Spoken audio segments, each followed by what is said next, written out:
As for the $3 million, I made the decision to split it between me and my mom. That decision came shortly after Dad's funeral. Jack, having read the inheritance documents without asking, said to me, "Kelly, don't be too greedy. Oh, I can finally quit my job. I have to thank that decrepit old man. Dodgy old man? Are you talking about my father?" I said involuntarily, ignoring my confusion. Jack and my mother-in-law were enthusiastically discussing plans for a new car and a shopping trip. Faced with this unexpected turn of events, I could no longer contain my emotions. I was on the verge of exploding. I was being burdened with household chores, asked for money, and on top of that, insulted by my father. I didn't want to live with Jack and my mother-in-law anymore. Suppressing my anger, I forced myself to smile and replied, "Sure, feel free to use the money however you and my mother-in-law would like. I'm Kelly Cohan, a 38-year-old homemaker working alongside my husband. My parents were doctors and ran a well-known clinic in our hometown. Being an only child, I was surrounded by love. After graduating from pharmacy school, I got a job with a large pharmaceutical company. Although my parents were disappointed that I did not become a doctor, they respected my decision. 10 years ago, my mother died unexpectedly in an accident, leaving my father and me in a serious condition. During those difficult times, I was supported by Jack, my boyfriend at the time. We met through a mutual friend, and 2 years after my mom died, Jack proposed to me. Jack was a regular wage earner in the food and drink industry. Even though he earned considerably more, I believed we could overcome any difficulties and become a happy couple. My father was overjoyed when I told him about our engagement. "I heard how supportive Jack was of you, Kelly. Thank you so much. Please continue to take care of her," he said. Standing in front of my father, Jack straightened up and promised, "I will make her happy." Standing next to Jack, I was overwhelmed with a feeling of happiness. The following week, we traveled to Jack's family home to announce our wedding. His mother, with flashy makeup and divorced from Jack's father, sized me up rudely. "Marriage, huh? You're Jack's choice, aren't you? Isn't she pretty for your choice? And she's older, right? Wouldn't a younger, prettier girl be good for you?" Jack quickly replied, "Mom, you know M Pharmaceuticals, don't you? Kelly works there. Her father is a doctor and runs his own practice." I expected Jack to praise my character, but instead he emphasized the financial benefits. Hearing that, his mother's expression changed to one of satisfaction. "Oh, Jack, you should have told me about such important things earlier. This changes everything. I happily approve of this marriage. It was nice to meet you, Kelly. Thank you." After gaining approval for our marriage from Jack's mother, Jack was overjoyed. However, I couldn't shake off a sense of unease. Despite things going smoothly and our decision to get married, when we were about to register our marriage, my father, a doctor and real estate investor, gifted me an apartment in a luxury building in New York City. I told Jack, "Dad has given me this apartment as a wedding gift, but it's our new home. Let's live here happily and peacefully together." Jack smiled happily, and thus our married life began. However, after getting married, I realized something unsettling. Jack, who had lived with his parents until then, was almost incapable of doing household chores. He couldn't cook, didn't know how to use the washing machine, and showed no interest in learning. He would leave his garbage scattered around, not bothering to throw it away.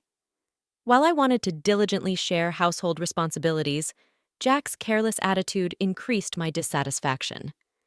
In the first year of marriage, I took on all the household responsibilities despite some complaints, given that we were still in the honeymoon phase. But with the exhaustion from work and struggling to keep up with chores, I reached my limit in our second year. Deciding to have a serious talk with Jack about sharing household duties, I bravely expressed my dissatisfaction. To my dismay, Jack responded without gratitude or reflection, saying, "I'm tired from work too. You're much better at chores than I am, right? It's better if you do them since I'm not good at it." Dismissed just like that. Jack hardly helped with the chores, and I continued to bear the brunt of our household responsibilities. But that wasn't the only problem. After marrying Jack, I discovered his mother also had some peculiar ideas. Jack wasn't very interested in seasonal events, so I decided to send a quality scarf and carnations to his mother for Mother's Day. Despite choosing a nice scarf from a department store, his mother called me sounding displeased. She criticized the scarf, saying it wasn't from a famous brand and was absurd to send such a no-name item. I tried to explain its quality, but she wouldn't listen, insisting she wanted items from a very famous luxury brand. Stunned, I reported this to Jack when he returned home, but instead of empathizing, he said, "What? It's just do as she said." Jack didn't take my side, and from then on, we started giving her cash as she demanded. Moreover, by our 5th year of marriage, she began visiting our home frequently, always finding reasons to ask for money. Jack, without any complaints, would always smile and give money to his mother, even though I had a job. Jack's income was limited and small, making our daily life just barely manageable. Desperation led me to dip into our savings to cut living expenses. Despite my frustrations, I knew Jack cherished his mother, and she was an important person to me, having supported me during tough times. She's the mother of someone important to me, and with that thought, I endured. Now, in our 8th year of marriage, I continue to handle all the household chores and keep giving money to my mother-in-law. One day, during this routine, my father, whom I hadn't seen in a while, unexpectedly called me. The story he shared during our rare meeting was shockingly unexpected. He revealed that he was suffering from terminal cancer and treatment was no longer possible. Overwhelmed with shock, tears spilled from my eyes. My father gently stroked my head just as he did when I was a child, saying, "Kelly, this is fate. Let's accept it quietly." I questioned, "Dad, why even you?" Thus, my days became a juggling act of work, household duties, and now visits to my father's hospital. While work allowed some flexibility, managing the household was not easy. When I told Jack I would be caring for my father, he showed no reaction or willingness to help. "Well, it's tough with your father's sudden condition. Please do your best," was the only thing Jack said. He visited my father in the hospital only once. I was so preoccupied with my father's care that I had no time to spare for Jack. If I had time to worry about Jack, I wanted to prioritize my father. One day, as my father lay in his hospital bed, he suddenly asked me, "Kelly, how is your marriage with Jack going?" Caught off guard, I found myself thinking about Jack's attitude at home and his mother's behavior. I couldn't answer properly. Seeing my hesitation, my father seemed to understand and spoke to me. "Kelly, you don't have to endure. Think about your happiness. Don't worry, you won't have any hardships after I'm gone." I couldn't hold back my tears and wept, and my father silently and firmly held my hand. 3 months later, the inevitable moment arrived. My father passed away quietly, engulfed in immense sorrow. I started arranging the funeral. Jack, however, showed no interest in my grief and didn't help with any preparations. Despite this, I was too busy with the funeral arrangements to pay much attention to Jack. Many friends and acquaintances attended my father's funeral, making it a heartfelt farewell. Even the indifferent Jack and his mother attended. The day after the funeral, I received a call from a lawyer about my father's inheritance. I arranged a meeting with the lawyer and listened to the explanation. The information was all new and quite surprising. After deducting taxes like inheritance tax, my father's estate amounted to over $3 million. He had not only earned income as a doctor, but also made real estate investments, leaving behind such a vast fortune, all of it to be inherited by me, his only daughter. Wrapped in surprise and gratitude, yet trembling at the thought of handling such a huge amount of money, I proceeded with the inheritance process. After returning home, I spread out the documents received from the lawyer on my desk, reading through them. Exhaustion overwhelmed me, and I ended up dozing off on the sofa for a short while. When I awoke, I heard the cheerful voices of Jack and his mother from afar. "Huh? Jack and mother too? When did you come?" As I spoke, Jack approached me with a beaming smile, saying, "Yes, Kelly, well done." "Huh? Why?" Confused by his sudden excitement, I noticed the documents in Jack's hand. They were the inheritance papers I had received from the lawyer. "Wait, don't just read those without asking." Shocked and angry at Jack for looking through the documents without permission, I raised my voice at him. However, my mother-in-law, unconcerned, happily chimed in, Wow, an inheritance of $3 million. Isn't that amazing? Now we can live comfortably for the rest of our lives. Confused, I couldn't understand why my mother-in-law suddenly said that. Then Jack turned serious and continued, "By the way, about this $3 million, I decided that it will be split between me and my mom." It was right after my father's funeral, Jack having looked at the documents related to the inheritance. I was supposed to receive, without permission, said to me, "Kelly, don't be too greedy." Oh, now I can finally quit my job. I have to thank that doddering old man. Doddering old man? Are you talking about my dad? I accidentally said it out loud. Well, anyway, let's proceed with the inheritance process and get the money into our joint account as soon as possible. Ignoring my confusion over this sudden turn of events, Jack and my mother-in-law were excitedly talking about buying a new car and shopping. At that moment, I couldn't hold back my emotions any longer. I was on the verge of exploding. Being burdened with household chores, asked for money, and to top it off, they insulted my father. While holding back my anger, I replied with a forced smile, "Sure, use the money, you and my mother-in-law, please, as you wish." Hearing this, my mother-in-law, seemingly satisfied, said cheerfully, "That's the spirit, Kelly. Quick to agree. Now, make sure you work hard and earn money. I don't want our savings to decrease, so work hard."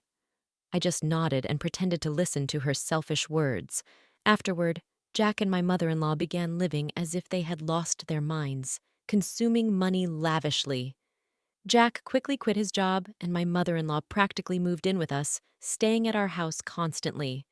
They would leave in the morning, returning with luxury brand items they had splurged on. The three-star restaurant we went to today wasn't as great as I expected. Yes, it was a bit underwhelming for us, the sophisticated ones. They had conversations as if they had become wealthy celebrities while dumping all the housework on me as if I were a maid. Jack seemed to think my father's inheritance would come through immediately. He carelessly withdrew money from our joint account, and my savings of $100,000 dwindled rapidly. When I protested their excessive spending, Jack just laughed it off. "What are you talking about? Isn't $3 million coming soon? Then this kind of spending is no big deal." I warned him I've already stopped it, but Jack completely ignored me. Then a month later, Jack and my mother-in-law suddenly left for a trip to Hawaii. I wasn't invited and was left alone at home. After seeing them off, I decided to take action. About a week later, while I was relaxing at home, I heard a loud knock on the door. Wondering what was happening, I glanced at the intercom monitor and saw Jack and my mother-in-law, both dressed in aloha shirts, standing at the front door. "What do you want?" I asked calmly and coldly. With anger, Jack yelled, "What are you even talking about?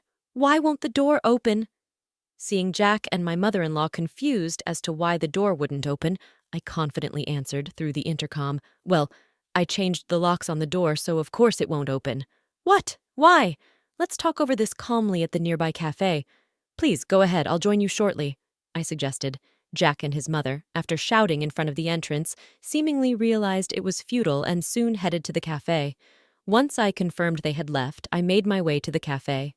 Arriving there, I saw Jack and his mother, who had arrived earlier, waiting in a state of fury. "Hey, what's this about? Did you change the locks? Hand over the new keys right now," Jack demanded. "There's no need for me to give you the new keys." "You both need to leave that house," I calmly told Jack and his mother. Facing a visibly angry Jack, I presented a piece of paper.